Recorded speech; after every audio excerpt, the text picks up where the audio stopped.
The future of talk is here. Power 102 Digital. Exactly. The future of talk is right here at Power 102 Digital.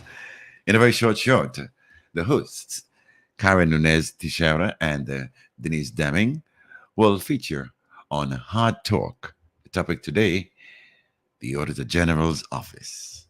I'm standing by for the ladies to join me so that we can start the program. Dennise, are you hearing me? Hello. Yes, I'm hearing you, my dear. How are you? Good afternoon. I'm good. And how are Good, you?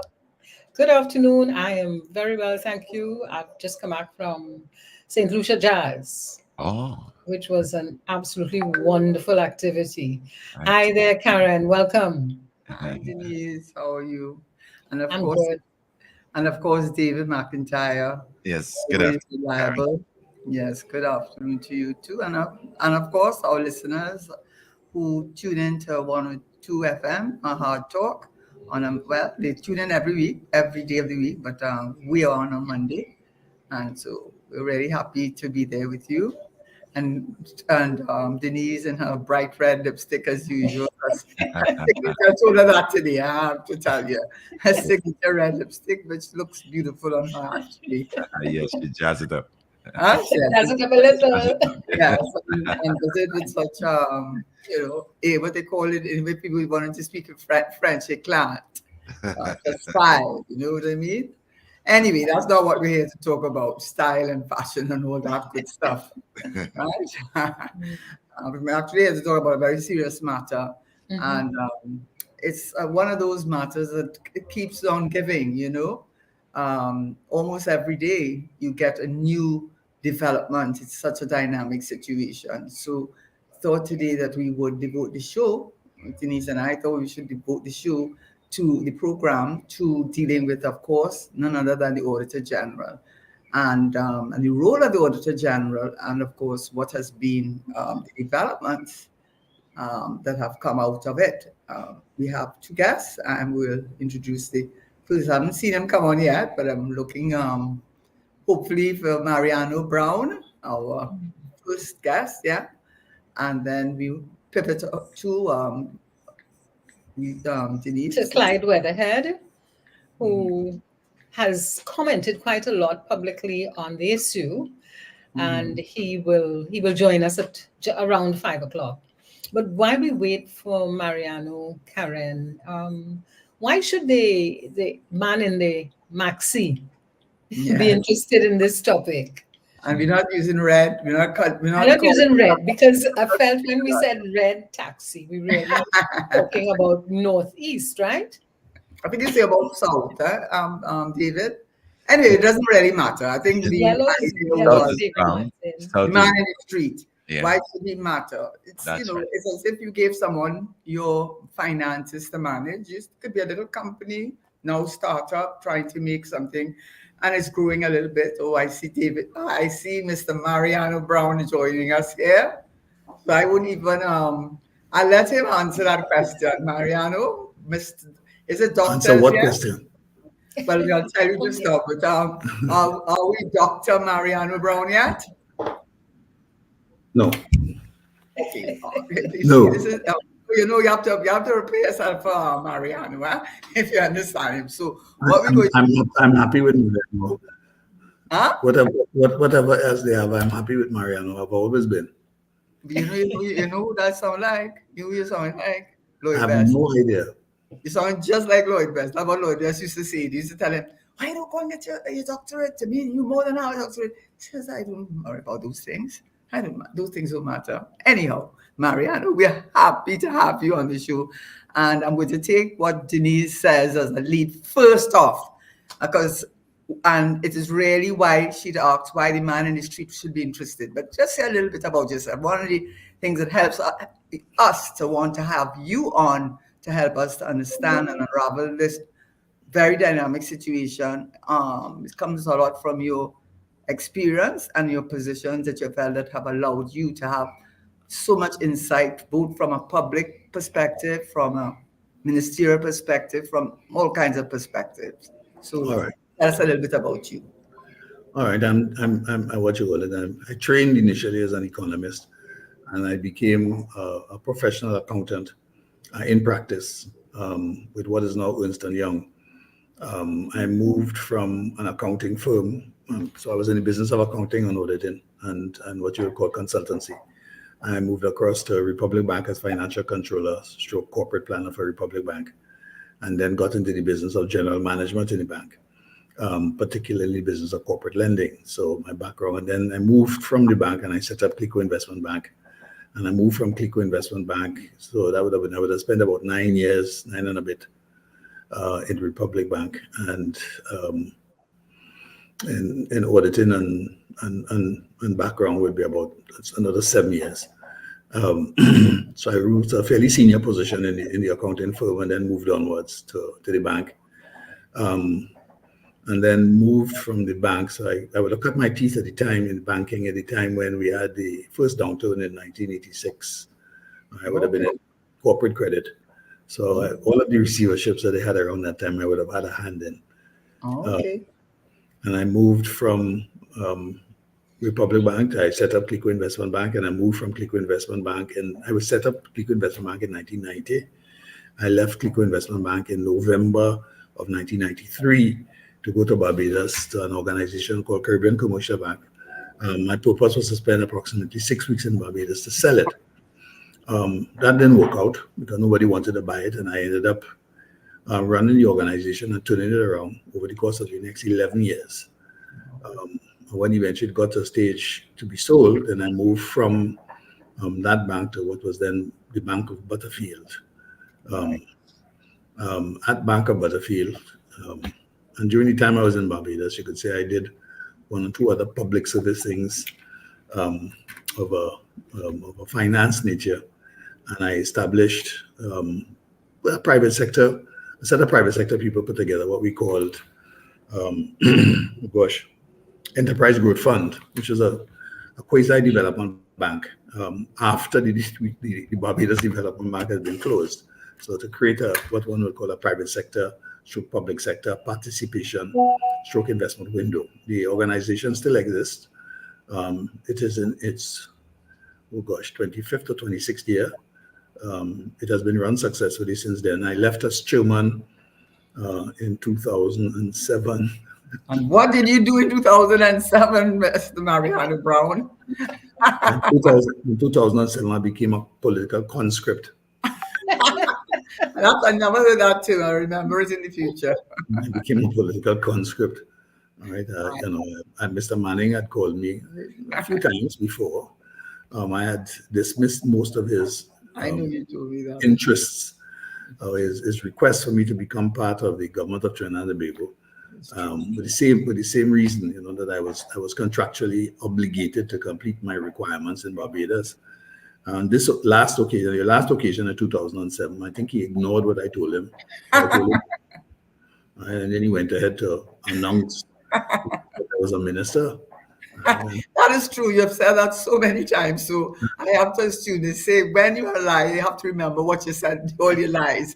And I can tell you, you have said that to me so many times. The first time you told me that, I said, oh, maybe he's exaggerating. But I've heard you say that so many times. So you had, well, I know what I'm trying to say. So I know right now you were Minister of Trade and Industry, and you were in the Ministry of Finance also, as well as right now you are the CEO of the UE Arthur Lockyer Global School of Business. So bottom line, you are more than qualified. And one of the reasons I even spoke to Dennise about saying, let's have Mariano and ask Mariano if he'd come on the show, because you wrote a very lucid, very clear article, not a column. I don't think it was a column. They were interviewing you or whatever.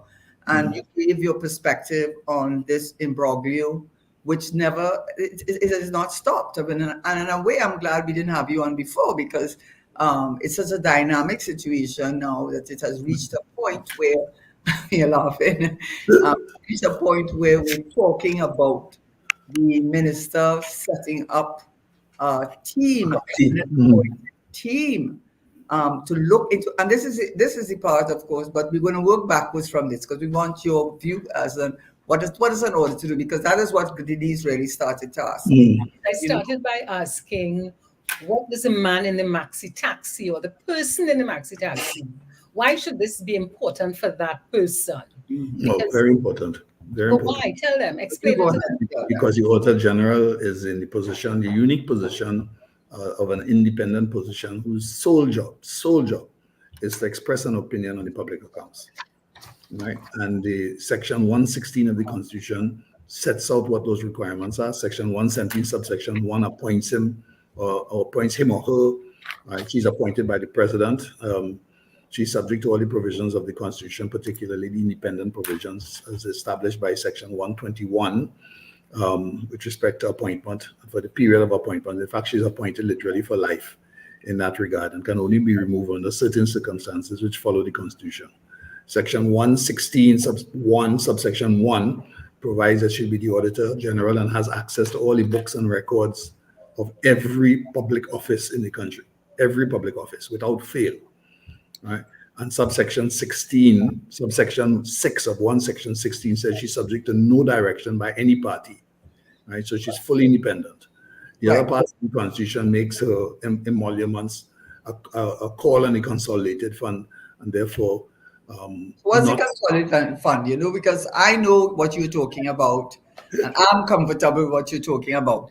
But really, I think what Dennise, I'm trying to be I'm in the maxi taxi, I'm a passenger, right? The consolidated funds is the public purse.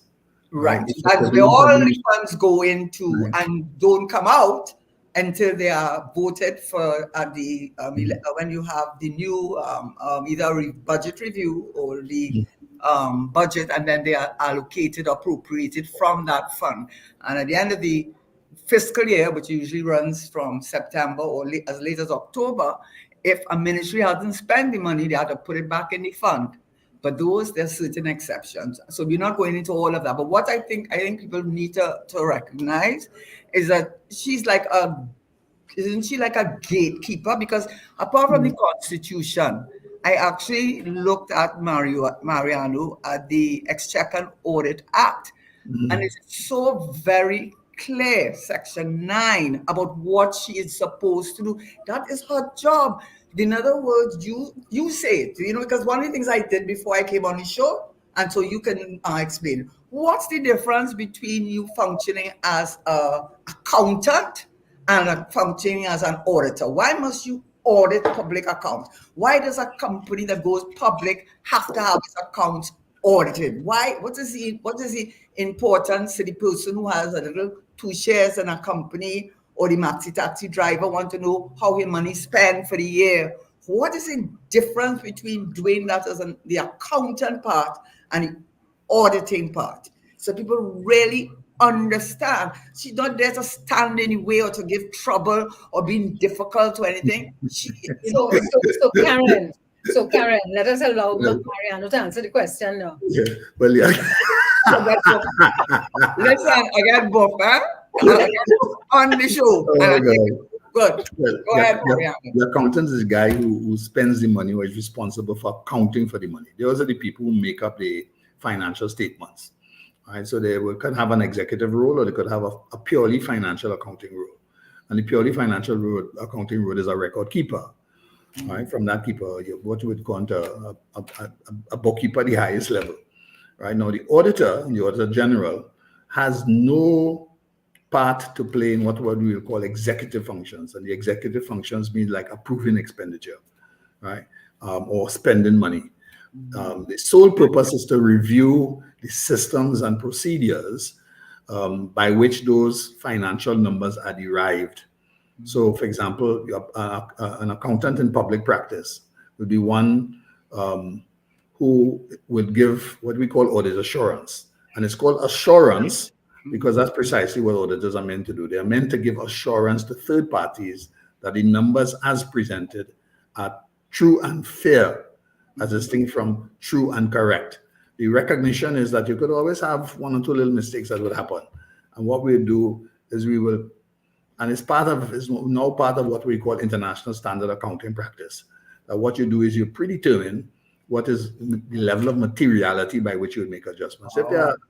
If not important, we're not going to adjust it. we will report it. We'll say X, Y, and Z. But if it is material, material means that it will underline the effectiveness of the systems which generate those reports, or its material value, meaning that it is of such a size as to affect how you view and the outcome of those accounts. Those are things which the accountant is literally due and responsible to report on. So the auditor is due to report on. So the audit, and that's one of the reasons why the audit reports are now much longer, because what they do is they set out what management responsibilities are. These are the responsibilities of management: to prepare the accounts, to do the books, to do X, to do Y, to make all the decisions and so on. But to present those numbers in accordance with international financial account reporting practice for the auditors to express an opinion on. So the auditor's position is, I have to satisfy myself that those numbers are fair, that the systems used to generate those numbers are reasonable. We could depend on these systems to generate those numbers, and that the numbers as presented are reasonable and represent a true and fair view of all the transactions that take place during the course of the year. When there is a breach in material practice, material procedure, or material systemic, what we call procedural issues, then you would find you will get what is known as a qualified audit report. A qualified audit report could be along the lines, wait not for these errors, and it would quantify it and say what the numbers are.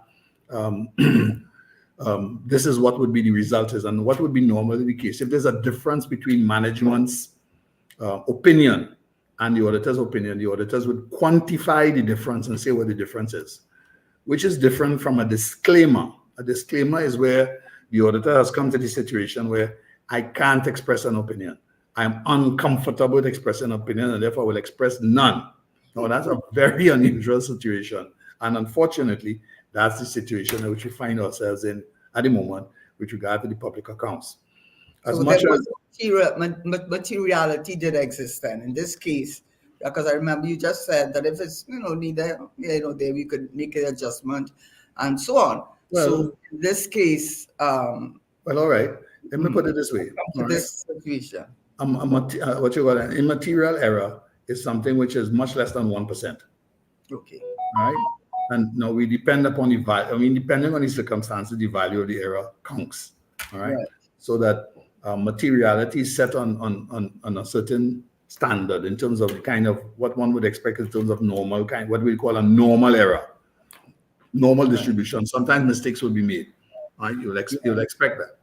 All right. So if it's a normal error and if error falls within those parameters, fine. All right. As long as it tend to be, we could watch it, look past that, and we could say, okay, this is fair. Right. Now, that's the whole point. The point is fairness, because it's also recognized that at any stage of the game that the accounts are presented at a particular date. Right. This is the date. Right. Normally speaking, in the case of published public accounts, for example, accounts have to be presented, right, for example, on Trinidad and Tobago Stock Exchange, and with regard to SEC requirements, you have to present accounts within 90 days at the end of the period. Right. So you have a 90-day period. If your financial statements end on the 31st of March, then by the 30th of June, you have to prepare your accounts and send your accounts.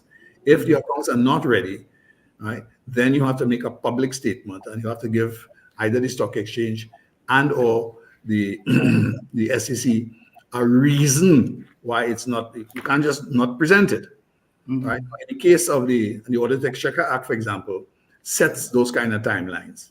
So the Audit Exchequer Act, according to Section 24 and Section 25, requires those accounts to be presented for audit.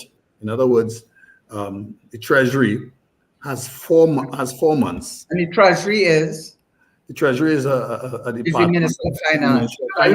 Actually, that's what they use. That when I looked, I said, okay, let me see what the Treasury really is. So the Treasury is the Minister of Finance, actually. They actually say that in the second audit act. Yes, I noticed that the ministers have been attempting to separate themselves. Yes, but that's what it is. That's what it is. It's defined in the definition. Treasury means the Minister of Finance. Yes.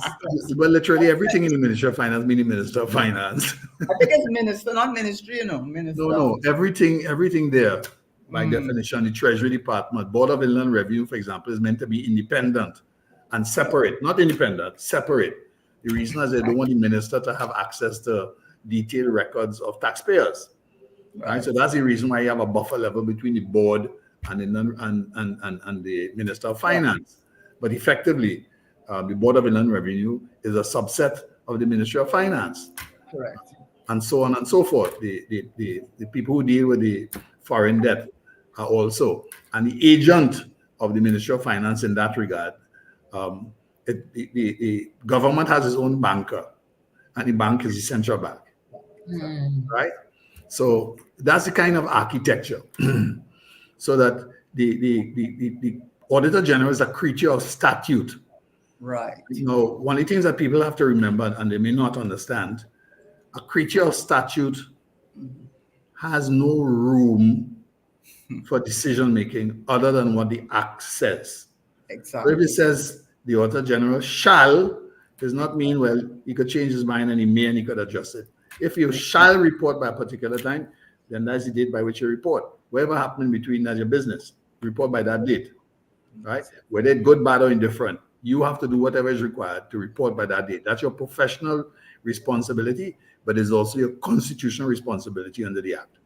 So that's part of the issue with regard to when the reports went, who got it, whether the reports were changed, what date is supposed to come. The Audit and Exchequer Act gives a date. Exactly. It says that the public accounts must be presented to the Auditor General by the 30th of January, right? You could present it before, or 31st. You could present it before. You could present it anytime you want before. Exactly. That's fine, right? But it can't go later than the 31st of January. Unless. Not less. 31st of January, that's the last date. No, but you could do something before if the date that is the would be yes, you can do something in that. Can't you not ask for a resolution for extending the time for presenting the Auditor General's report? I guess that's the second. I'll get to that point. Okay. Get to that point.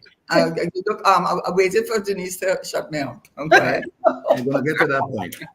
Right? The law as it stands without any amendment says that it must be presented by January 31st. Right. And that the Auditor General must express an opinion which must be presented by April 30th. Yes. So those two dates are hard-coded. Yes. Now, in the instant case, right, the reports were presented by a particular date, but an error was identified. Now, the error wasn't identified within the statutory period. Right. The error was identified literally for almost 2.5 months after the statutory period had passed. Right. Right. And there were circumstances such that made the Auditor General uncomfortable. And let me explain what I mean by that. All right. So you send me set of numbers to me. You have some options. Right. It could happen, for example, that in the course of a normal course of audit, I'm talking about in the private sector. Right. Discover errors. The management responsibility set out in the audit statement says is my numbers. I have to report on them. Right. I have to give them to you. Right. You have to prepare the report. So if I find a material error, I can take away, amend, adjust, or alternatively put it back. Now, that is a gray area under the existing law, right? Under the existing statute, right? Which pray about that. The minister attempted to address by changing the Exchequer and Audit Act. And he went to Parliament on the 26th when he went. You mean that part, the resolution? Lower House, the resolution part.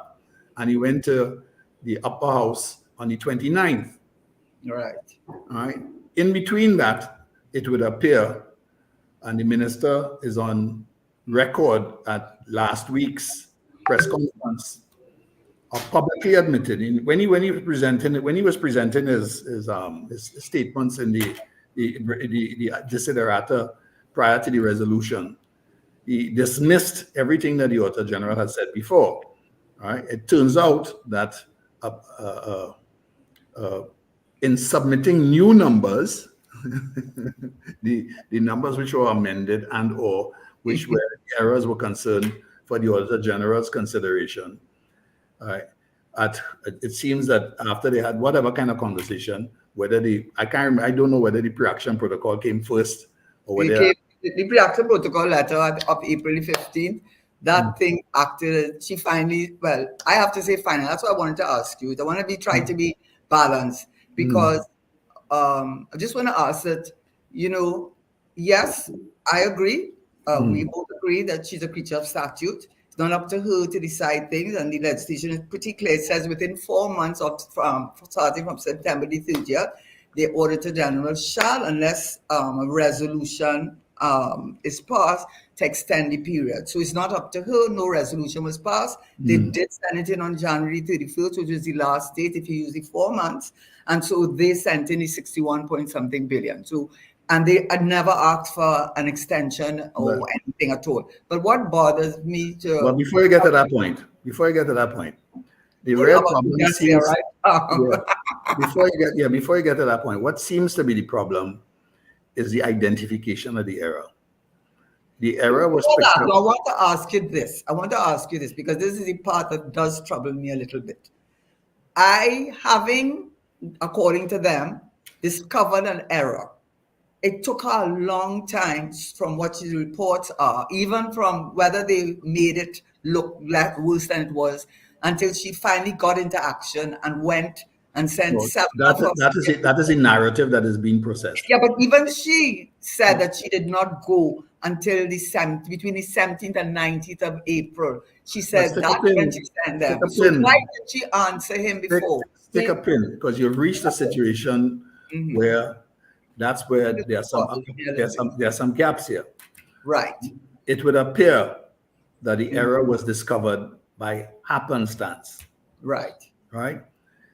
Budget division would have looked at the Treasury's numbers after it had been submitted and said, but that number doesn't look like what we calculated to be. Right. And there would have been a discourse between Treasury and budgets, both of whom are departments of the Ministry of Finance. Right. The separation in term tells you the difference. One is budgets, right? That's like the accountant. One is the fellow who prepares the budgets. The other one is the fellow who spends the money. Right? So two of them having a little problem now. All right. And Treasury said, but hang on, this is what I get from the central bank. He said, but no, there's something is wrong. Right? This is how I read the situation. So by the time they work out what has taken place, a substantial and material period has taken place. Now they've had to go back to find out what the error was, to try to reconcile it, to try to sort it out.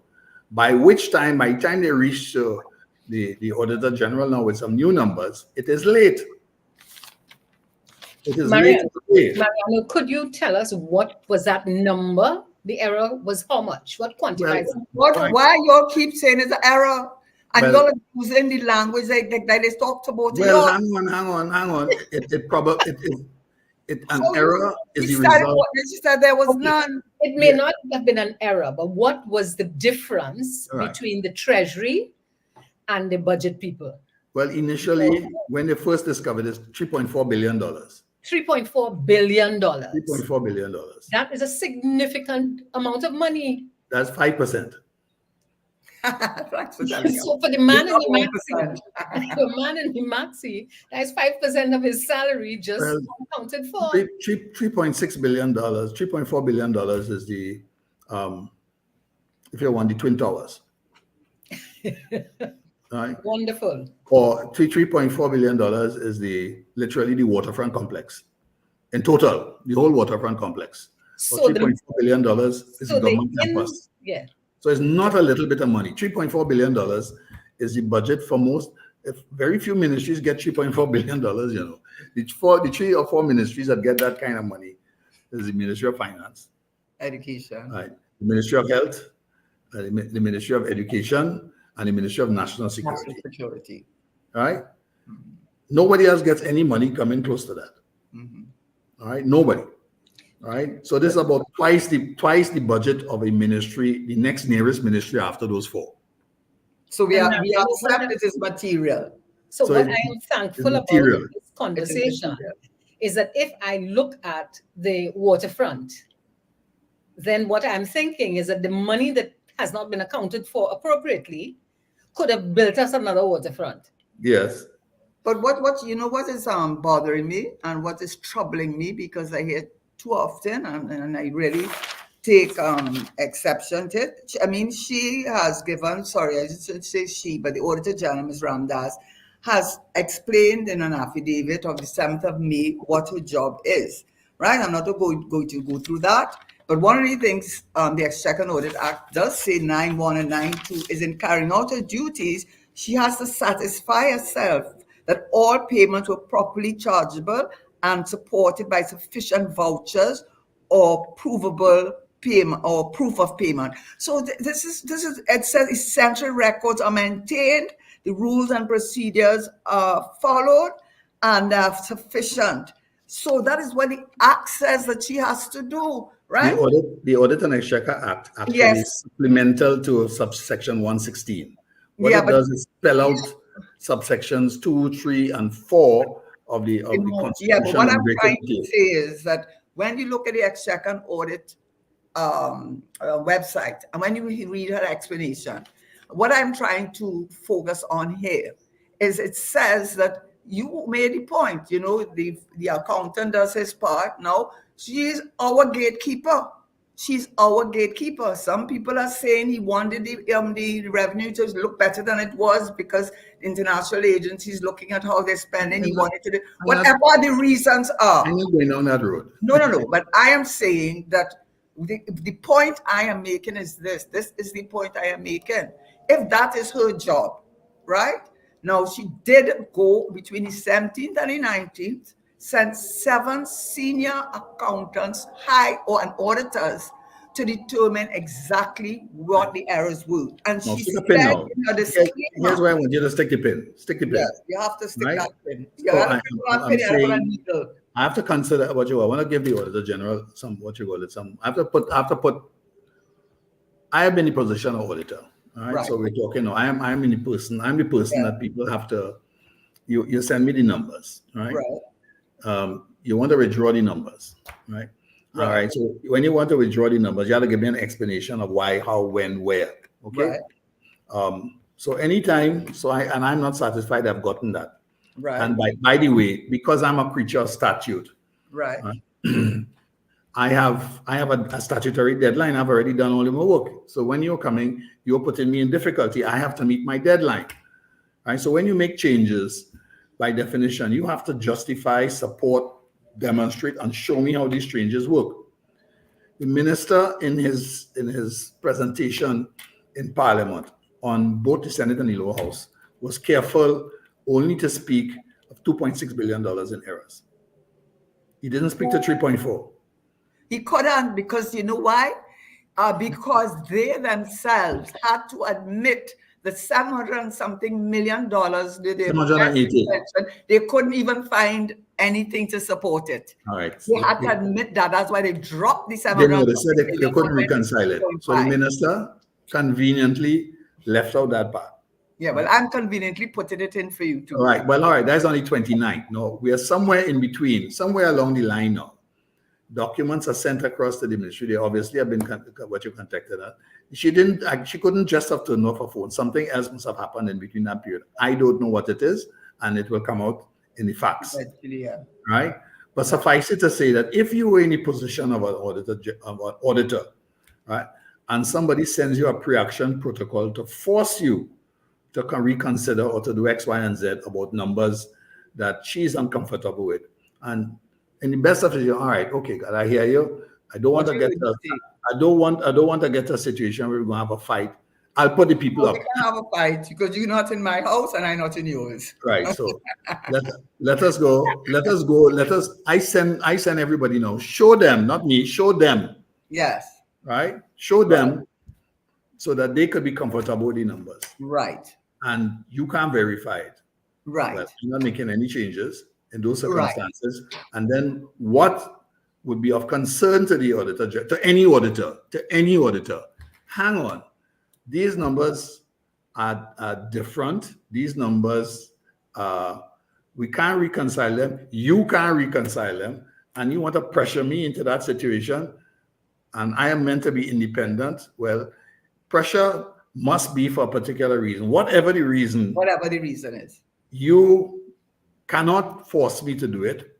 I will not do it. And quite frankly, as a result of the pressure, I view the results with even greater suspicion now. Exactly so. That is what happened there. And I'll tell, okay, can I just say what I think also happened? And Well, and I'm not getting to the point about also. No, but I have to say this because I'm dealing with facts. I'm dealing with facts. Yes, she had, according to Section 25(1), from September the 30th, 7 months, which would have taken it to April the 30th. And then when you go to the Constitution, it says upon receipt of the Auditor General's report by the House and the Senate and the Ministry of Finance, on the very next sitting, they shall cause to be laid in either house the report. And the point was, what they didn't want to be laid is the disclaimer in the report. I have the disclaimer here. This is what she had to say. She put two numbers. She put first the number, the 61 point something billion dated January 31st.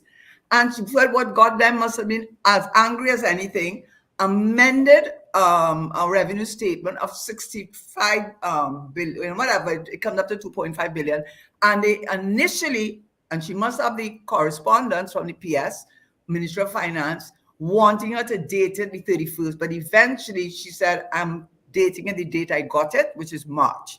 So obviously you're out of time. You did not go for resolution. And then she puts a disclaimer, just like how an accountant does on a qualified account. And this is what she said. This is what the lady said after the Auditor General said, after she sent her team over there to say, okay, let's see, because that's her job. Give me the vouchers. What did she say, Karen? I was unable to obtain sufficient appropriate audit evidence to form an opinion on whether all revenue has been fully accounted for and included in the public accounts. I was unable to determine whether any additional adjustment might have been found necessary with respect to recorded or unrecorded revenue. As a result, the completeness and accuracy of actual revenue could not be ascertained. Audit procedures were hindered as supporting documents were not provided to verify payments. As a consequence, an expenditure of 1 billion could not be verified. And the Exchequer and Audit Act, I just have to read this little part. The Exchequer and Audit Act says that 9(2)(b), all issues and payments were made with proper authority and that all payments were properly chargeable and are supported by sufficient vouchers or provable or proof of payment and so on. So when she put that in her report, that's what he didn't want to table before the Parliament. Before you go there, before you go with what he wanted or what he didn't want, Karen. Tesheira did not want it. All right, hold on. Before we even get there, and here's the point I would make to you. What's the point? After she was put in that position, of course, they would have done the work which was required before that point. So this is a question. This is what is called a review. All right. I'm open now. I haven't written a report yet. Right. But you can't present me with the details that you're asking me to verify now. No, I can't verify it. And that's how that disclaimer comes into position. And she says, worse again, since you're trying to put me under pressure, I'm not even going to say I'm going to say I have a problem right now with everything. All right. I'm not giving an opinion because the circumstances are clouded. Right. It's cloudy for me. And the pressure you're trying to put me under makes it even cloudier. I'm uncomfortable. And that's the purpose in which I write my report. Now, the report is written on the 24th of April. Am I right? It's not written. The report is submitted to Parliament. Between April the 17th and 19th, she sent 7 accountants to examine the actual report, the actual disclaimer. The actual disclaimer is in the report, yes. The actual disclaimer is actually dated on the report. It's dated the 24th of April. Yeah, because that's when she submitted her report to Parliament. Right, okay, all right. So this is submitted on the 24th of April. Yes. Which is before any change in the Exchequer Act was contemplated. Now, if you were in that position and you wanted a period of time, what you would have needed to do to ask her to hold opinion and put on the table that I was prepared, to give you, I recognize your constitutional requirement.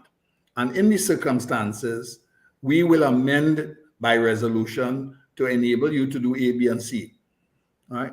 But at the 17th, to do what? To give her extra time. To do and what? To give them extra time to present and to find the data. All right. That would be a compromise. Now, that doesn't say that she's going to change the report. It would have given them time. Now, and the minister must have known that he had a report in his hand on the 24th, right, with a disclaimer, right? So when you go to amend the resolution on the 26th and the 29th, you don't have access. You don't know that the disclaimer is already written and you already have it in your hand. That is why he did what he did. Right. Well, That's all right. So because under the same constitution that you quoted, Mr. Mariano Browne, it says in 11645, upon receipt of the report from the Auditor on the next sitting of the Senate or House of Representatives, respectively, they shall cause to be tabled before the Parliament the report. So what they knew, he knew on the 24th. She brought it in before the 30th, which was her deadline date. So on the 24th, he knew what that report said, and it had that disclaimer in it. So on the 26th, which is a Friday, he can't pass for some resolution to buy time to do what? On your construction, do a job then. On your construction, what you are saying is the minister attempted a contrivance. Oh gosh. Well, don't you put the word in my mouth. All I said is this. If on the 24th, he got you say he knew. I am looking at the legislation. The legislation says that she has to submit her report within the 7 months, which have been by April 30th, and she did it on April 24th, to the House, to the Senate, and the Minister of Finance, the accuracy and the Minister of Finance. On the 24th, you would have seen the disclaimer and addendum in her report, which is essential. And what she did in the report, she put, according to my understanding, that she put the original number of 61 point revenue, did something January 31st.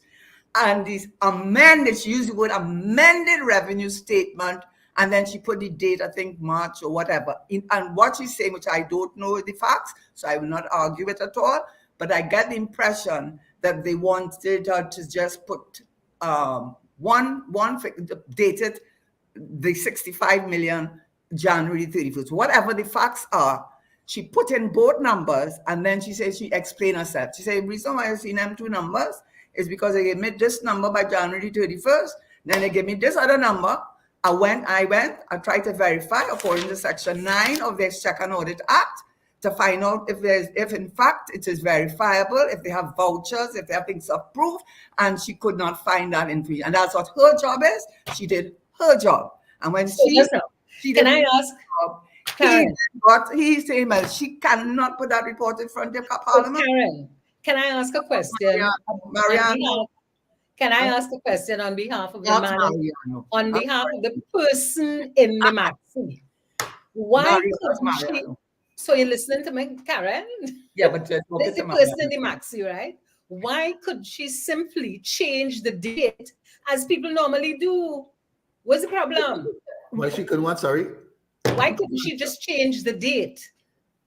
Well, she can't. That deadline date. No. Like anybody would do. That is what happens in companies. No.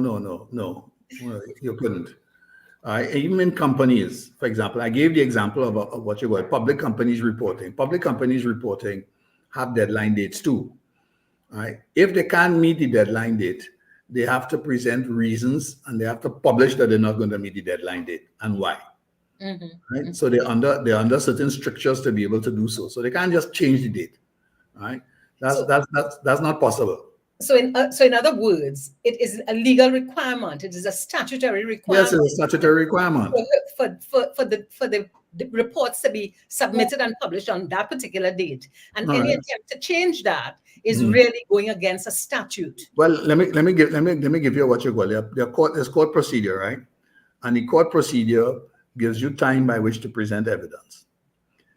If that time runs out, and you have not presented evidence, nor have you asked for additional time, whatever you present after that date is invalid and does not count.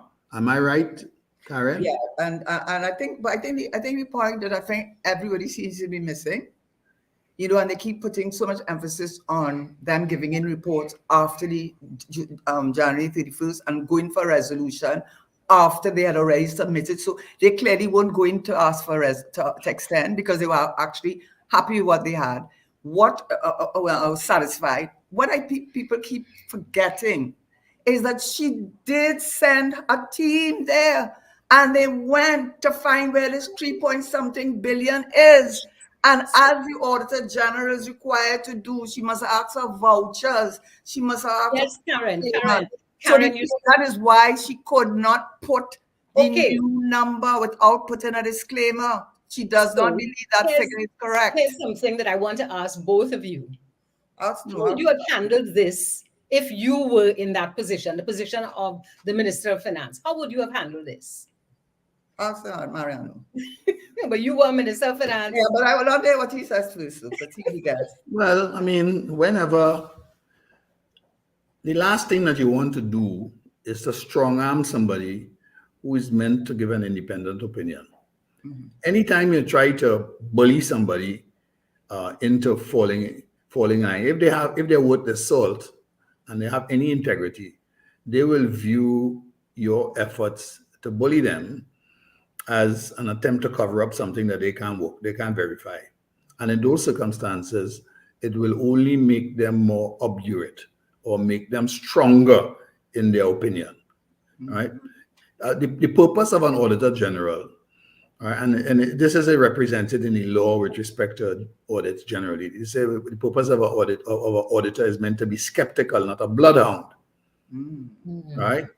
And that's the definition, the defining definition in the case, in any cases under English law, right? You're meant to exercise all the necessary due care and attention, right? So if somebody puts something in front of you, well, okay, I have to see that if it's right or not. The Auditor General is meant to be a doubting Thomas. Mm-hmm. In these circumstances where you want to convert me from a doubting Thomas to a lapdog, all right, all right. Then my instincts ought to reverberate. They have to go up, they have to shake now, because this is precisely the time when you want me to do something that I am dodgy, that is dodgy and I'm uncomfortable with. That's the time I'm not supposed to do it, for sure. All right. So trying to strong arm and to force the Auditor General in those circumstances only serve to have given her a little bit more backbone in these circumstances. The fact that Karen keeps coming back to that between the 17th and the 19th, she attempted to be accommodative, but found that notwithstanding her attempt at accommodation, the Ministry of Finance was not in a position to make her feel any more comfortable in numbers. Fine. I understand what you're saying about the 2.6, right? But I definitely am out to sea with regard to the extra $1 billion that you're talking about. And in those circumstances, I am going to give you a disclaimer. I'm not even going to give you a qualified audit opinion. I put in a disclaimer one time, full disclaimer, right? So you're saying that she was a little generous, based on what you've just said there. Well, I think she attempted to what you call it, to not to be compliant. I think she attempted to be, how shall we call it, exercise a bit of discretion. Mm-hmm. Now, you have to remember that at this stage of the game, the Audit and Exchequer Act is not amended. It is not clear that there was any intention to amend it, and nothing has been said that was ever put on the table at that point in time. So in those circumstances, she is still operating under the presumption that her deadline is April the 30th. Mm-hmm. And come hell high or water, I'm going to meet my deadline. By the way, have you satisfied me with regard to these things? No. Have you given me what is required? No. Okay. I finish. I am writing my report. Right now, the timing of the resolution, the timing of the resolution is unfortunately dated after the report is submitted. And I don't know that a resolution to amend the Audit and Exchequer Act can invalidate her report. It's already done. She's already submitted it. She's completed it. Full stop. What do you want again? You want me to withdraw it? No, I'm not withdrawing it. Which is where we are at now. And that I think, Explain and that to the man I in the will say maxi. this too. Wait, explain that to the man in the maxi. Because you're saying that it's no longer, you don't know what you want now? Is that what you're saying? No. What are you I'm saying? saying that in accordance with the law as existed up until, well, the law was only changed, but the law can be changed if you pass the resolution on the 29th. It's in the law. It is in the law. It is in the law. Right? It changed the law on the 29th. But I do know the law can be enacted retroactively to cover my report, which has already been issued. Right? And I issued my report on the 24th. Correct. So have the circumstances changed? By the way, nobody's been talking about whether the circumstances have changed. No, the Minister of Finance hasn't said that they have all the information. He hasn't said that at all. Not at all. Right? And in point of fact, that is where I am very uncomfortable. Right? There will be disagreements between people. Egos will clash. Does the changing of the law make sense? For what? So what you want to change it to do? They had the opportunity to extend the period. If the January 31st, they realize that, listen, we are running into trouble.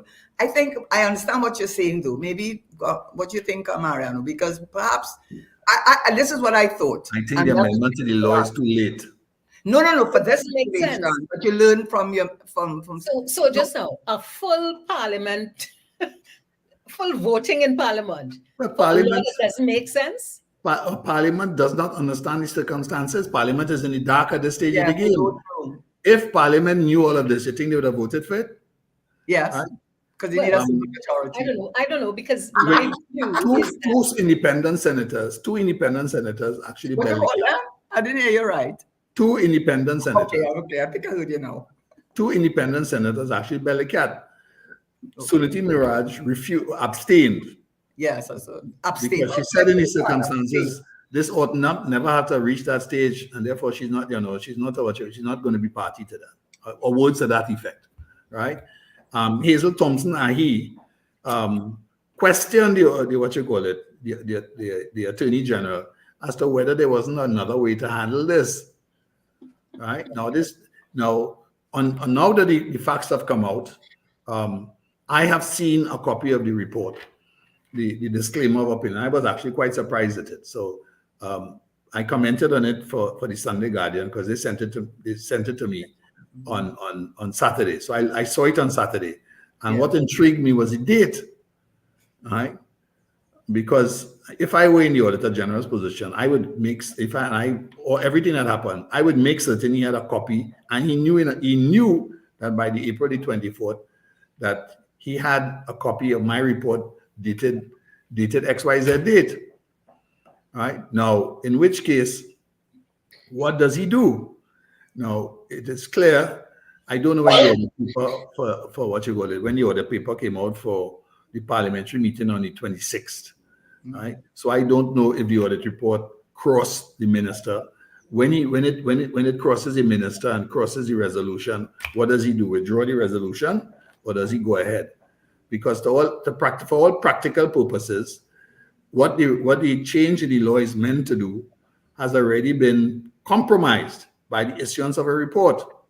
The only thing that can happen in this regard is that what you want the Auditor General to do now is to withdraw the report. This is what I am seeing the situation as. What effectively you're doing is what you want the Auditor General to withdraw the report. So you've changed and issue a new report. It is not at all clear that any new evidence has surfaced or reconciliations have been completed to give the Auditor General any comfort in the circumstances that they can verify the difference. Right? Nothing has been said. The Minister of Finance hasn't dealt with that issue. He hasn't said anything. He's been very silent on those facts. And those are the material facts. Right? The material facts have the systemic errors been identified and addressed conclusively to the satisfaction of the Auditor General. Right? He has not. I think I wanted just to say to support what you're saying. I think what may have happened in the past, it didn't happen when I was there, but I suspect errors do happen. Of And you course. find it out after the 31st of January. But And the Auditor General will go and check it and see, it's true, they made an error. So what she would do, I feel, or he would do, is when giving the report, change it to the new number and date it as if it was submitted on January. The Auditor General is not going to change anything. The Auditor General can't change anything. You mean, Right? sure. The Treasury has to make those changes and I know resubmit the data. Right, correct. Resubmit the data. And they backdate it to January 31st. Well, they don't necessarily have to backdate it either. Okay. Right? They have to resubmit the data clearly. Right. And then that's the reason why they have 4 months. Right. The 4-month period is to ensure that you do. When you're running a multinational corporation, exactly. A multinational corporation, what you got? They have an accounting reference period. The accounting reference period is X number of days. Yeah. Right? Within X number of days, at the end of that period, those accounts have to be finished. That's why they have material error and material value. And that's why when we talk about materiality, isn't these days international financial reporting statements don't recognize materiality. But auditors always kind of work out when you're going through these standards, what kind of error would affect the financial statements. That's what you do in your risk assessment before you get to the audit. You do all of that before. So you work out in advance the size of the error that you're prepared to live with. Yeah. And we determine it statistically. Right. And if not statistically, on the basis of a rule of thumb. All right. That's one of the reasons why the Basel Accord and so on also recognize operating procedures as an area of systemic risk. All right. So that all auditing has to take those kind of things. What the bottom line is, sorry, because I know we supposed to have another guest on, but the man in the maxi taxi, you know what you told him? You told him the Auditor General is not a bad person. She's looking out for you. She's looking out to see if there's any sort of fraud or anything awry, because it is your money they're spending, and they want to make sure that they can account for it. And she has rules and regulations by which she operates. And she's being pressured, apparently, to change her report, which you started the show by saying that 116.6 says, in the conduct of her business or her carrying out her duties, no personal authority shall direct or instruct the Auditor General. And Correct. That looks like what they're trying to do. And on that note, Karen, thank you very much. But Mariano, as we come to the end of this program, I want you to tell us what are the 2 key messages that you would like the man in the maxi to remember. Maxi is the man in the maxi. Well, that the Auditor General has a very important role, as Karen pointed out, to protect the interests of the public.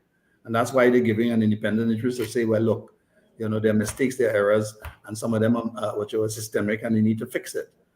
All right, I think that's the first point. And that anytime somebody who is independent is being pressured in those circumstances, one must always be wary. Correct. I think that's a well put, Mariano.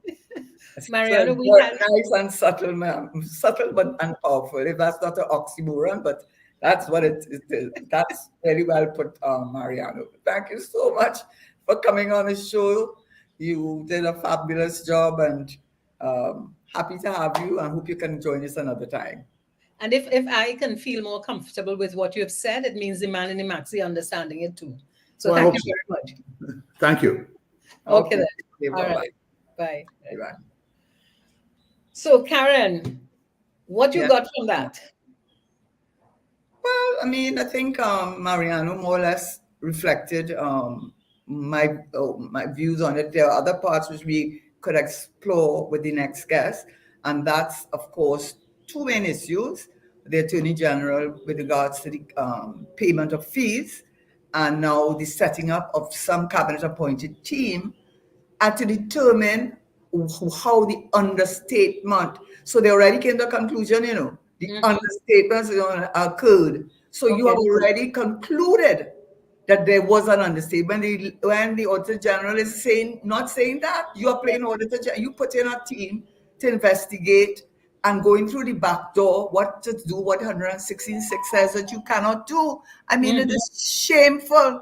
So I think I would like our next guest, Clyde Weatherhead, which you can introduce to really look at the issue with the AG and the payment of fees and the setting up of a cabinet-appointed team and what are his views. I think if we can look at that part of what is developing now.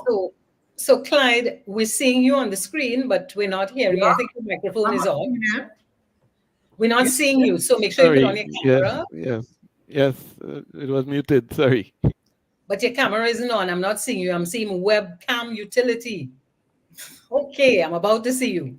And while Clyde is coming on, you know what popped into my mind? That statement that Tony Paul said, when it doesn't make sense, it makes money. Remember that statement that he made last week? When it doesn't make sense. Sensible statement. It's not making sense. He made a lot of good statements, had us thinking about why they do procedures. Yeah. Clyde, we're hearing you, but we're not seeing you. I still think he wants us to see you. You don't want us to see you? No. I don't know. I never used this software before, so all right. So, as Clyde is getting himself ready here, we have some messages that came in here. I'll only read a few, right?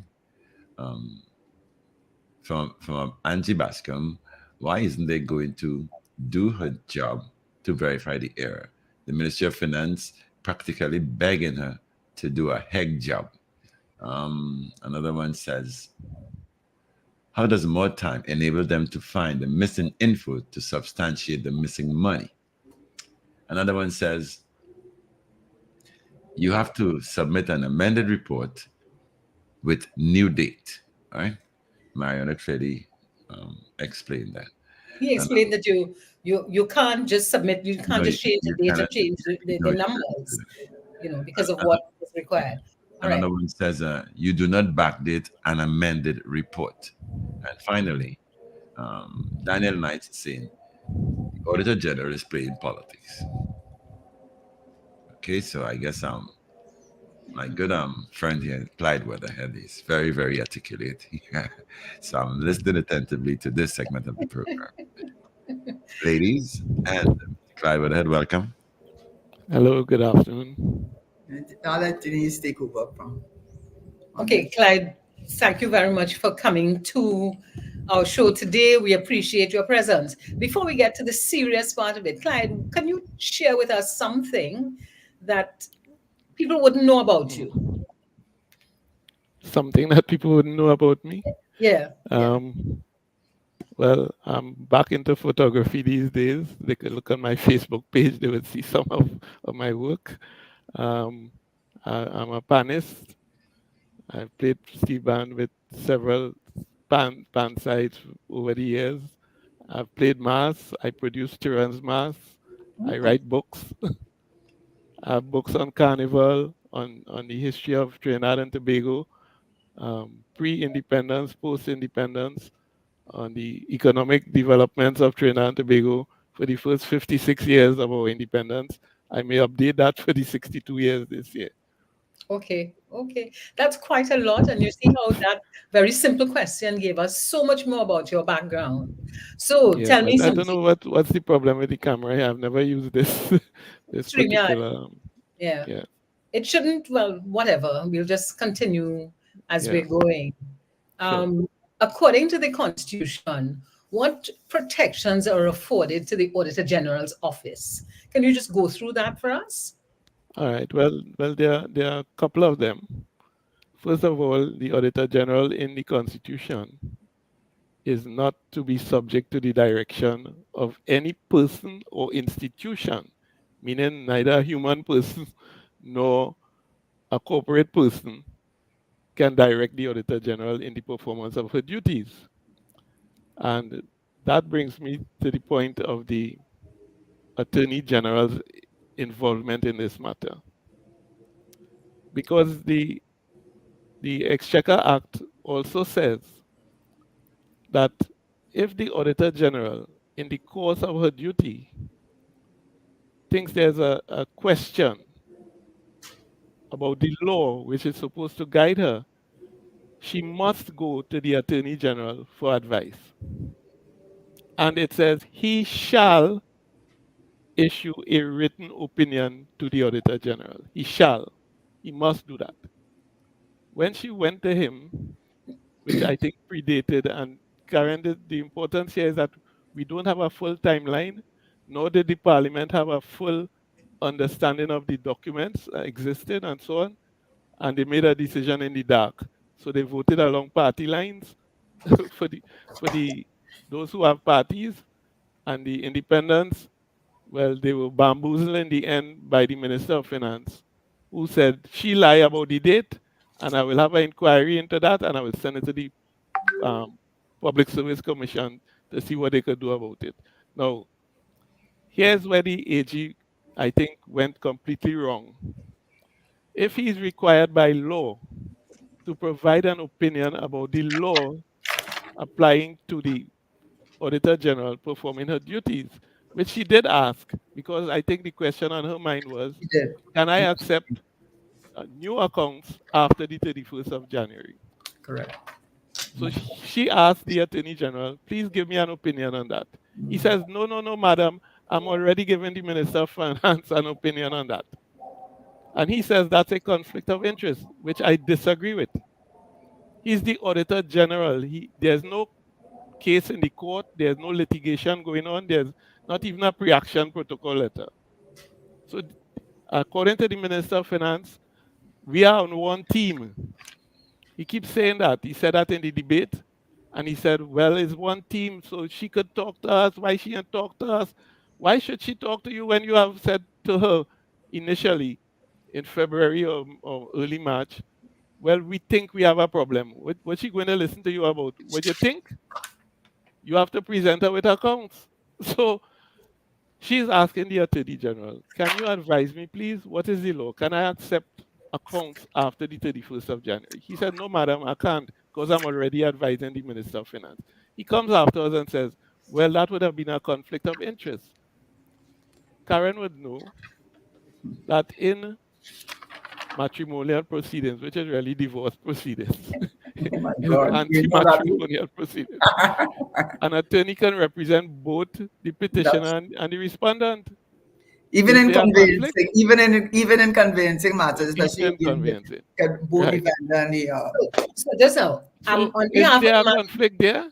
Clyde, on behalf of the man in the maxi or the person in the maxi, what you've just said is that the Attorney General told the Auditor General that he could not give her advice because he was already giving advice to the Minister of Finance. And Yes. both of you are making the point that in other areas of law, so in matrimonial law and in conveyancing, a lawyer can represent both parties. And in this case, he wouldn't even be representing two parties. He's representing two parts of the governance arrangement. Exactly. So all he had to do is say, listen, this is what the law says. You can accept it or you can't. And if he says that to her and he says that to the Minister of Finance, then both of them are clear on what the situation is. So there was no conflict of interest as far as I'm concerned. I'm giving you What the he went further to do is to take instruction from the Minister of Finance and issue a pre-action protocol letter to the Auditor General. He then made it into a conflict situation. Here's what bothers me about this. This current Attorney General, prior to this position that he has been someone who's been well respected, and I'm the maxi, right? So I'm not a lawyer. But someone who has been very well respected.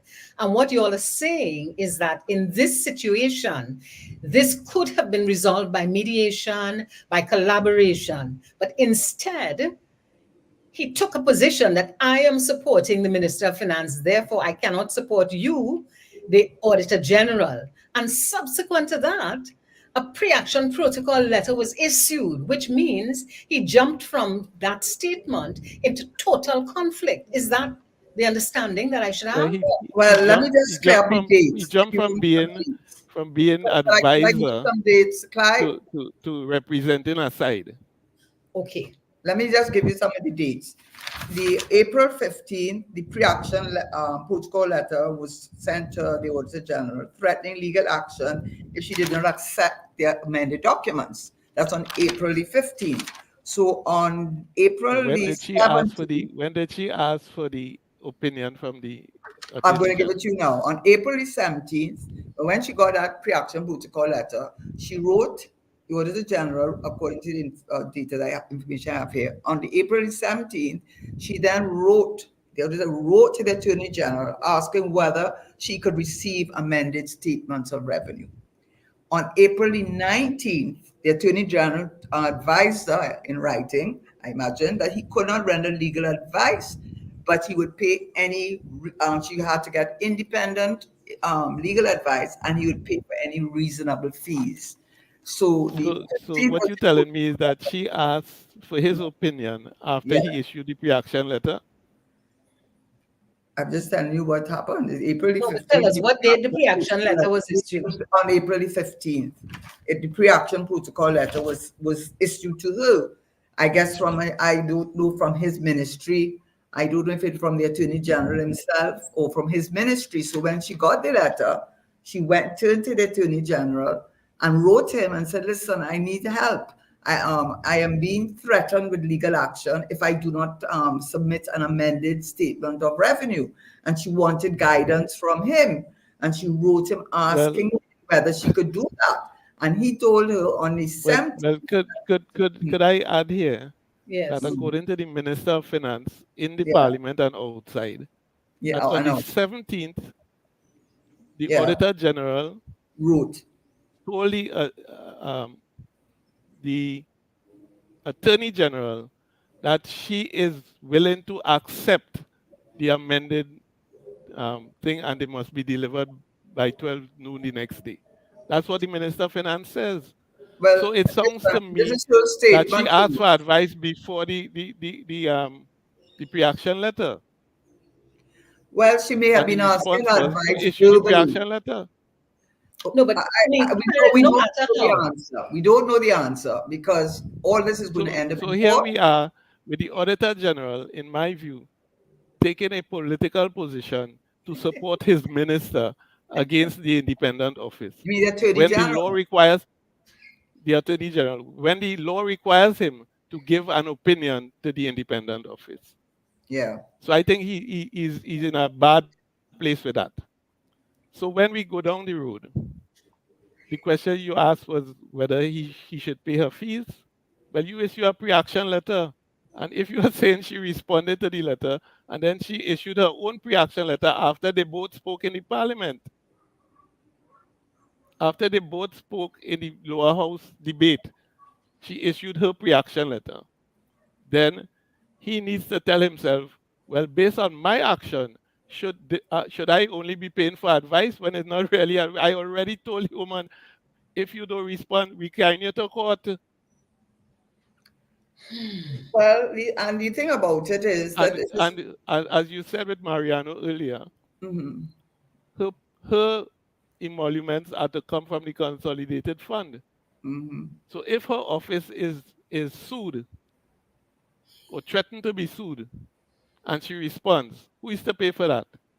She This or the is, state? It is this. Well, I think the state will pay for it. and, So and, that's and my understanding also that the Attorney General sought legal advice from senior counsel. It's also my several, he says. understanding that they've got a lot of, they have a whole team of senior counsel. Is she supposed to take, this is not a matter involving Miss Ramdas. This is a matter involving the office of The the office. Auditor General. And he, as Attorney General, which we know has a dual function, unlike any other cabinet minister, he has, yes, a responsibility to the cabinet to which he's, but he has a responsibility to the people of Trinidad and Tobago. Every action, every civil action is in the name of the Attorney General. He's the titular head of the legal profession. And that is whether as defendant or as claimant. Exactly. So I'm asking, when this matter goes to court, if he had elevated it from pre-action to action, was the case going to be headed the Attorney General of Trinidad and Tobago versus the Attorney General of Trinidad and Tobago?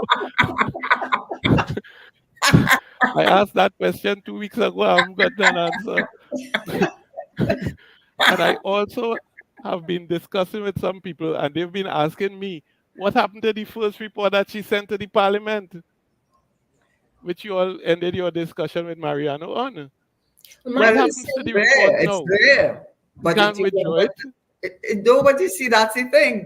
What they don't want, and this is my opinion, based on the developments, and you could say what your views are on that. I think, probably I'm speaking from a political position also. What they absolutely do not want is that report to be tabled. And because it has that disclaimer, it has the two revenue reports, and in fact that she's saying, listen, I couldn't verify this new amount, so it raises questions. They don't want that.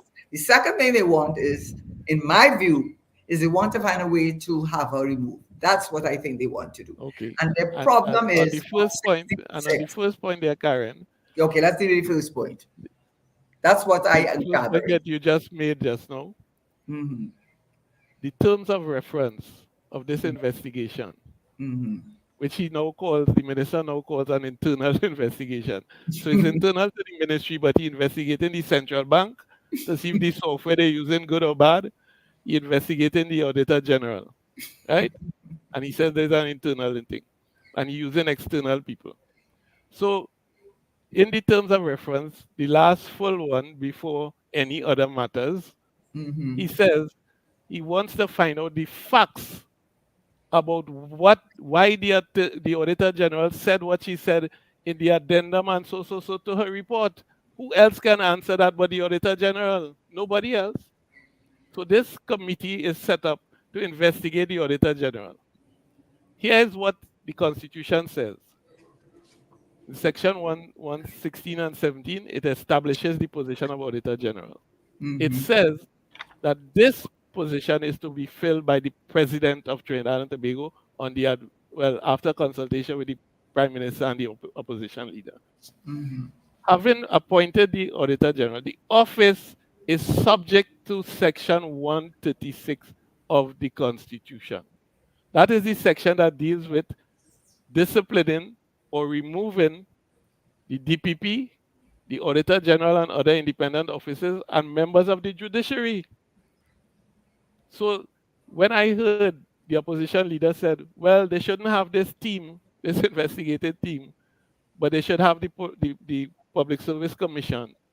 And then I saw it in a letter on behalf of the Auditor General today printed in The Guardian. The same thing is said. And then a few days ago, the Express quoted the Constitution, including Section 121, which is a section that says that the Public Service Commission can discipline, appoint, and so officers whom it appoints. So Section 121 and all of that related to the Public Service Commission is irrelevant to this matter as far as the Auditor General is concerned. Well, I'm going to ask you this then, because this is where okay. So let me ask you this. And I agree with you with the 136 that under the problem they're having now is they want to remove her, right? And the office of the Auditor General has been established under the Constitution, like the DPP, like a lot of other offices have been established. And when it comes to persons, and they say Section 136.12 says the section applies to the Auditor General, because when you read it, they seem to be talking only about judges. But basically, it is for the president, as he's saying, to appoint either on her own initiative or at the request of the Prime Minister to appoint a tribunal to inquire whether an officer should be removed when it is referred to them by the Judicial and Legal Service Commission, they may suspend the officer. And they say that this section about removal under the Constitution, Section 3 to 12, applies to the Auditor General. So in other words, what it does say is that if you want to get rid of her, you've got to have a ground, and they say 136.7 tells you the reasons. It says removal from office for inability to discharge his functions, whether through ill health or mental or physical, and misbehavior. or for misbehavior. cause, or for cause. Or for cause. Okay. So it So seems That is a yes. disciplinary section of the Constitution, right. which They applies want to go to there. That's where they independent want to. offices and the judiciary, right? But people are saying, including the opposition leader, and like I say, that letter from her attorneys, from the Auditor General's attorneys that appears in the Guardian today, and the Express also are referring to Section 121, which deals with the Public Service Commission. The Public Service Commission does not appoint the Auditor General, so it cannot do anything as far as the Auditor General is concerned. Section 136 applies to her, not the Commission. So here's who they can, here's who the Commission can investigate. All those staff in the Auditor General Department and all Yeah, those so-called officials that the yeah. minister keeps referring to in his ministry. They can't investigate either the people in the central bank because they are not public officers appointed by by the commission. So this whole thing of this investigating committee, it seems to me I've been trying to rationalize why did they set it up, apart from the fact that they may want to get rid of the Auditor General, which they can't do through this committee. But The you know other thing is something, to prove Clyde, that I the want to Minister ask of you. Finance cannot be wrong. That is the whole thing. Right, but I want to ask you this. This is where I want to ask you the whole thing that you're saying that the Public Service Commission section doesn't apply. And the reason I'm, because I myself thought the same thing you were saying. And I'm just asking actually at this point in time. By the way, I'm sure everybody knows he didn't say he is, but he is a lawyer. And yes, he had the unfortunate circumstance of me being his lecturer. But what, full disclosure, but why I'm mentioning this is 136.9, which is what you're seeing for removal of the Auditor General, right? Yep. Is setting up a tribunal by the president on her own initiative or a request of the prime minister. Another way is appoint a tribunal to inquire whether the officer should be removed when referred to the president by the Judicial and Legal Service Commission, and they may suspend the officer. So it's what it seemed to me that when they said those sections would apply to the Auditor General. So Yes, when I 3 to saw 11, that, yes. so when I saw that, it made me think, well, maybe if the matter can be referred to them by the Judicial and Legal Service Commission for the suspension of the officer, and Section 136.12 says all these sections, and including that section, applies to the Auditor General, not the persons working in the Auditor General Department, to the Auditor General. It seemed to me there's where the lack of clarity came up, that it could be that either they could go to the Public Service Commission, which says that at Section 121 that they have the power to promote, remove, or discipline an officer. So as lawyer to lawyer, can we substitute 121 for 136? You can't mix and match sections of the Constitution like that. But you see, do you not see the contradiction there? Well, the only contradiction is that she is appointed by the president, and that is why 136 applies. She's not appointed by the Service Commission. That is true. She does not fall under the Service Commission. It has no jurisdiction whatsoever. I think Dennise is saying we get into legal. We're talking legal. Yes, I agree. You're getting tired. You don't want to hear all this legal mumbo jumbo. The man in the Maxi, Dennise. Yes, talk to the man in the Maxi. Can the Service Commission, which the Constitution says appoints public officers, which includes firemen and police and all kind of things, right? And the prison officers and the civil servants and so on. In this case, we're dealing with civil servants. The commission appoints the civil servants, so it has the power to appoint, transfer, promote, discipline, or terminate. The commission does not appoint the Auditor General. The president does. It's a different kettle of fish. So in her case, the Auditor General is an independent office appointed by the president, but the staff under her are civil servants. So the commission has authority over the civil servants, not her. Not her office. I have a feeling that is going to be an issue that is going to be subject of discussion, I because suspect so, and that's why Section I said in a post 3612 today, does not make that the, distinction. It says the civil servants need to section. watch the case right now. Because Yeah, they but will what I'm file. saying is, what we are saying Right. is this. What I'm saying is this.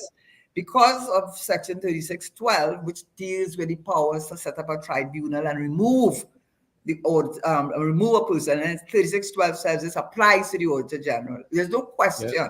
If you want to remove the Auditor General, the President, on her own initiative or at the request of the Prime Minister, can have a tribunal appointed. The tribunal will investigate, and if they come to the conclusion that there is grounds for the removal of the Auditor General shall be removed. The President, of course, is the one to remove her, because she's the Can one I- who appointed her. Karen, So, Karen, yeah. can I be a Ask- politician now and say, You I know, think, politics, you know.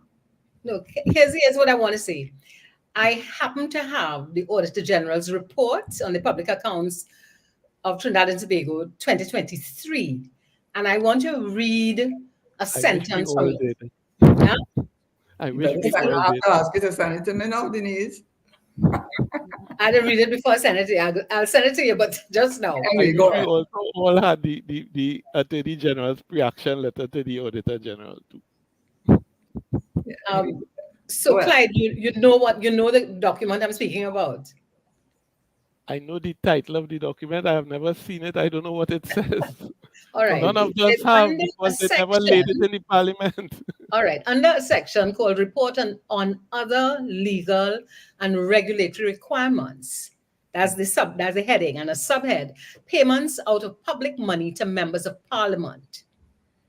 And it says, Section 11.1, for the financial year 2033, payments of Definitely. 752,405,096 were made out of public monies to member of parliament, and they have the name of the member of parliament in this document. And I am thinking, having looked at this document, notice I haven't called the member of parliament name, so nobody could sue me yet. But they've Right? called it in the papers anyhow. So Okay, they called it in the papers. All right. yes. But That- I think that's how I found out, because it was And identified in the that's papers. the papers. and Yeah. I want to say that this is probably the issue that has caused all of this imbroglio, Well, all it of can't this be. It aggression. can't be that alone. And they Well, can't be- that's part of the problem. The other 2.4 And billion. in any case, when the Auditor General sends the report to the President of the Senate, the Speaker of the House, and the Minister, Yeah. it is to be laid in the Parliament. Yes. So who is going to go into the ins and outs of the report and question this or not question it? Is the MPs. Exactly. And the opposition will. And you know, it as Clyde is saying, it's not just the 152 million, which is very startling that amount seems to be the amount that not the person, someone said, listen, we are not arguing with whether or not the 752 million cannot be accounted for, you know. What we are saying is, according to what I read in the newspapers, what they are saying is that there were 3 rentals by that individual who was an MP, but not a minister.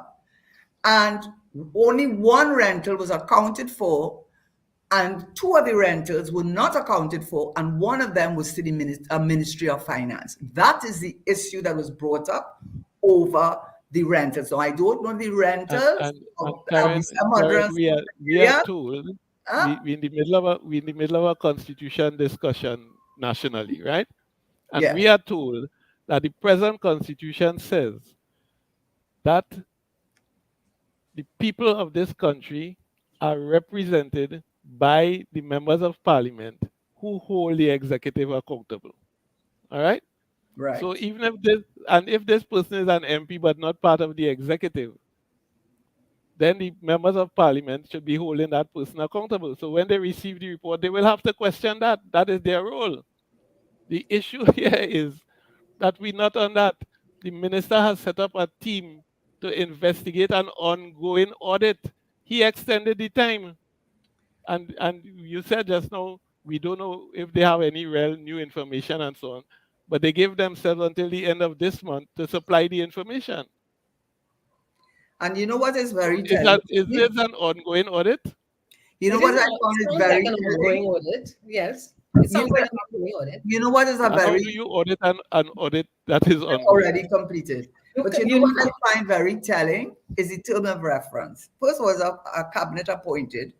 It reminds me of the whole thing with Paria, when the same persons who sat on Paria board, who said it is in the Commission of Inquiry report, the commissioner said that the second thing where they did not try to save the thing, and in fact their employer was prevented from doing that. He held Paria thing the same way that the Paria board is supposed to be investigating its own self and come up with the numbers.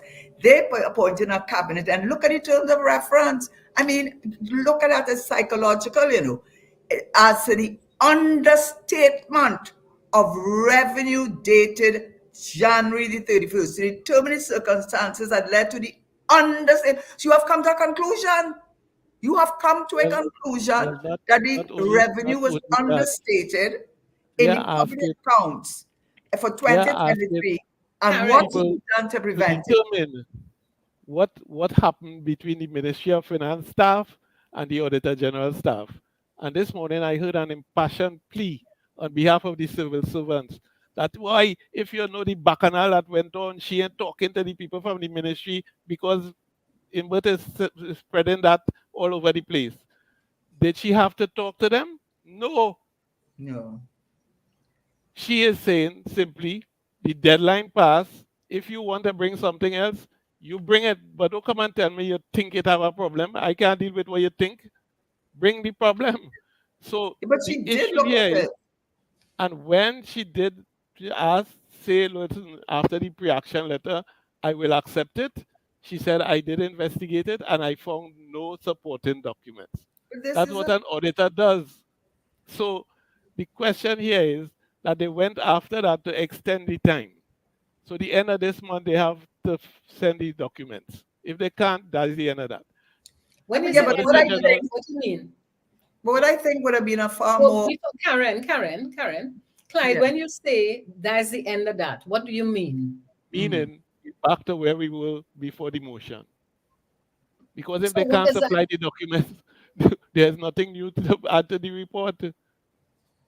So the situation remains the same? Yes. And so the same report they didn't want to lay in the House and in the Parliament. If they can't provide anything new by the end of this month from the Ministry of Finance, that is the report, full stop. Okay, suppose they can. Suppose they can, then she may adjust the report. But they're not looking what happens to the one that is already laid, already sent to be laid? It just troubled me that the term of reference was whether there was an understatement. They didn't, you said it as a fact that there was an understatement. So you already start from a position that the Auditor General understated. That is a fact, Karen. Huh? There was an understatement. No, there was an understatement. So what else could it be? Did they overstate? No, because they accurately state. So they understated. The problem is that you say they understated when they have no proof for the 2.5? When the minister is saying, listen, the reason the figures were wrong is because of that software in the central bank. Right? So don't you think she looked at that? So they put that in the terms of reference to go and investigate the software in the central bank. For some reason, the previous year's report, the software did not have an error. It wasn't there. It didn't exist. It didn't exist. Because it didn't exist. Excuse me. Here, no, you all are trying to guy, no? No, it was only in February they implemented it. So they started putting it in place in September. So just now, we're talking about digitization. Yeah. And we're talking about central bank software that has at the current one, you've just put it in and it has made an error that accounts for $3 billion. Well, that's what the minister is saying. That's what they're saying. Well, if that is what they're saying, then clearly that's the Minister of Finance saying that. I don't know who else saying that. Exactly. This is what you're doing, it's as you're accepting what he's saying, but that is her job. Of course, That that's is her her job. No, I am I'm being not saying modest. the Auditor General is accepting. I'm saying the Minister of Finance is saying that he That's is what he's he is saying. he is running a whole narrative from the first day.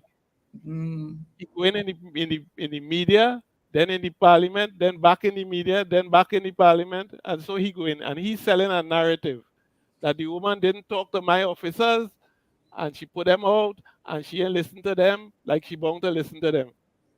You And understand? I think that what And what he is we not are doing saying here. Mhm. the Attorney General could not issue a pre-action letter because he got up in the Senate and she said, you see, she said is the January the 31st, but it's really April the 6th. Look, I have it on my phone. And this is in her letter from her attorneys, and she must have instructed them because they are not auditors and they can't find that out, right? So he basically said in the Senate, she lied.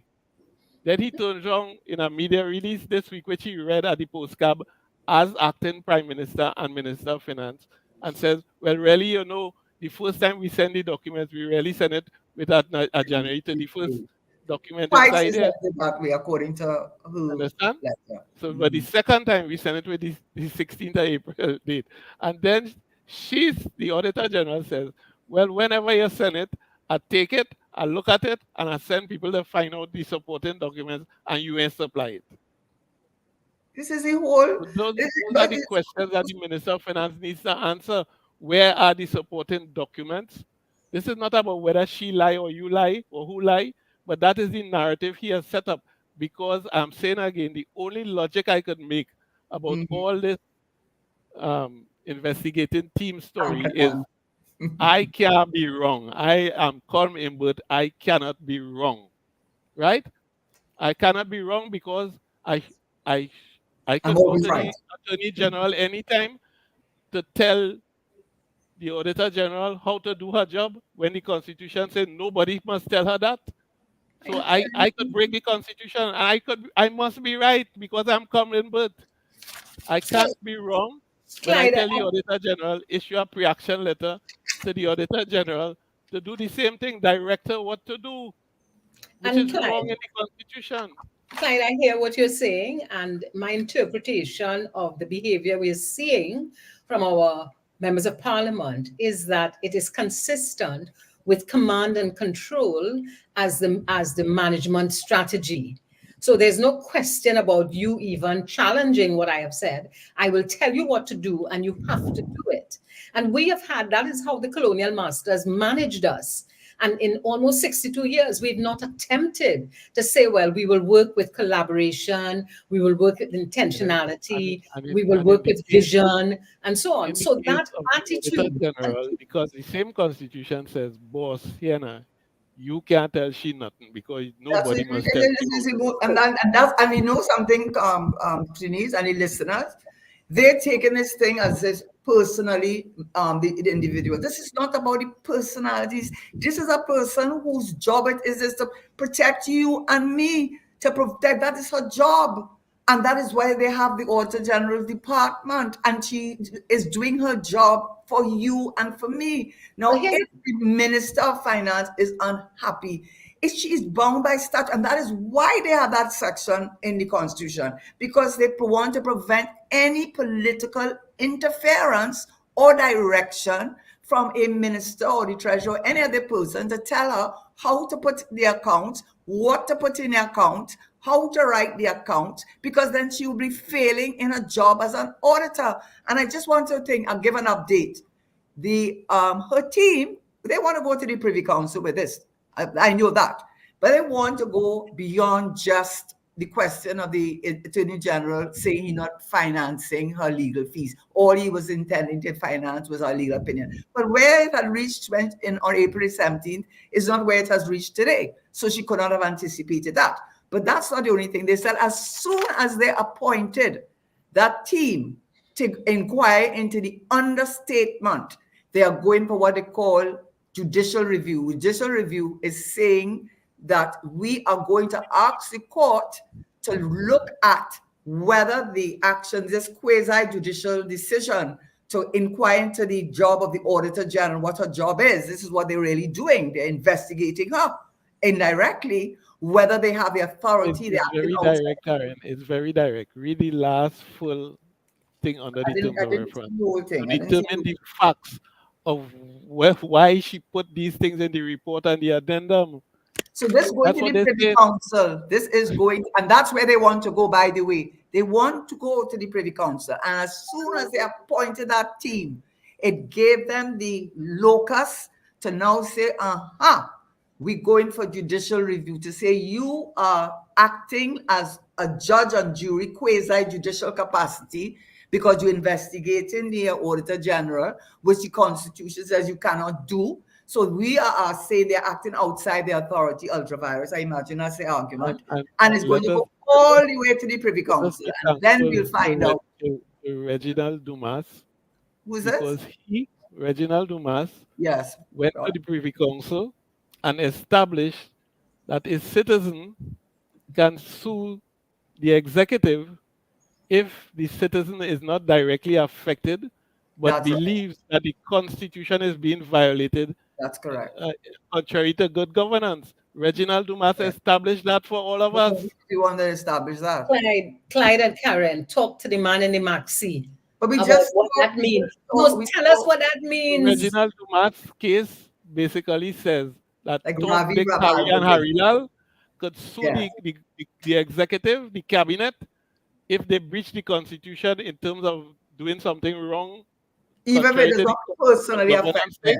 Because in that case, what Reggie was complaining about is they were putting somebody on the Police Service Commission who should not be there. And he's not personally affected, but he can do that, meaning that you and anybody else can sue the government for breach of the Constitution if in this case we believe that what they are doing is breaching the Constitution. That's what this, you know, does that a lot. That guy, Ravi Bhargavan Maharaj, you remember with the local government issue? Yeah. Right? It doesn't have to affect him personally. And what they tend to do, just like you want to look for the man in the maxi taxi, let me just say I'm for the man in the maxi taxi, okay? So the person in the maxi taxi could now sue the government because they believe that this is impacting the society. It is impacting us and breaching our Constitution. And it is breaching the Constitution. And protecting us. Don't you want I want to see. Eternally, Tom, Dick, and Harilal in Trinidad and Tobago must thank Mr. Reginald Dumas for persisting and getting that position clear. I never knew that. That's an important thing, you know, because, you know, in most cases, we bring an action, you have to show how you personally affected it. Yeah. The one is the constitutional right to affect the rights of all our citizens. So not because it is not affecting me personally, but it affects me as a citizen of this country, and I can bring an action. We're about to bring this session to an end. It was not here that I thought it would have been.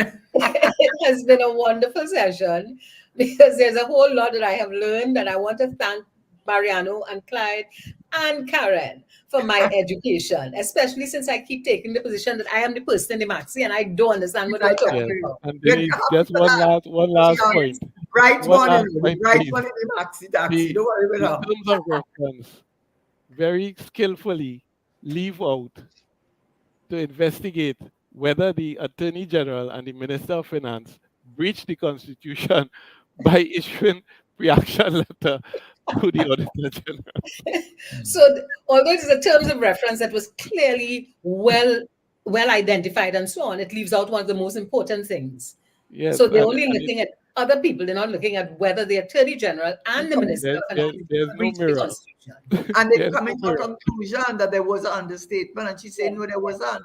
So this going all the way to the Privy Council.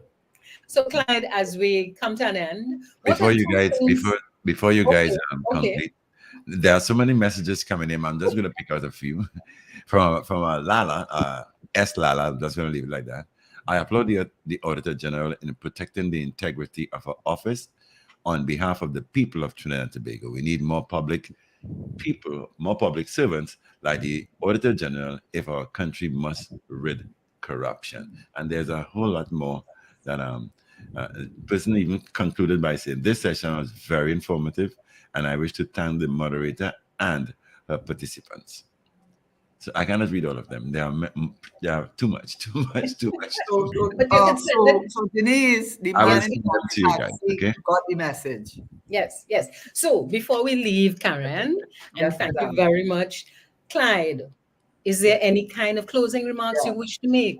Yes. I just want to say to the public of Trinidad and Tobago Yeah. that the only way we can prevent autocracy in this country is for all of us to be vigilant and to take the road that Reggie Dumas has opened up for all of us. Thank you. Thank you very much, Clyde, and all the best. And thank you very much, Karen. Thank you very much, David, for supporting us. And we look forward to seeing you next Monday. Mariano, of course. Oh, and Mariano, gosh. You want to get in trouble, Mariano? Mariano. Junior moment. And What I will say is Karen that and I will be back next Monday. But yes, David wants to say something. what I will say that you have chosen two distinguished gentlemen to be on the program today, and I'm very happy with that. I think and I know there's more clarification needed, and these two gentlemen, especially like Mr. Weatherhead, I've been on interviews with him already with Dr. Juba and people like that, so I know his potential and I know his capabilities, and I think we should probably have a part 2 of this. Just follow my Facebook page. You will see the posts I've done on this matter from start to end. Yes. Thank you so much. Not the end, but to this point. There will be more. Fantastic. Very fantastic. The program was very, very informative. Thank you very much and goodbye. Yes, And thanks goodbye. to all the people who sent in their comments. Yeah, thank you. Bye-bye, Have a Dennise. good evening, everybody. Okay, thank you, Mr. Weather. Thank you, Karen. Thank you, Dennise.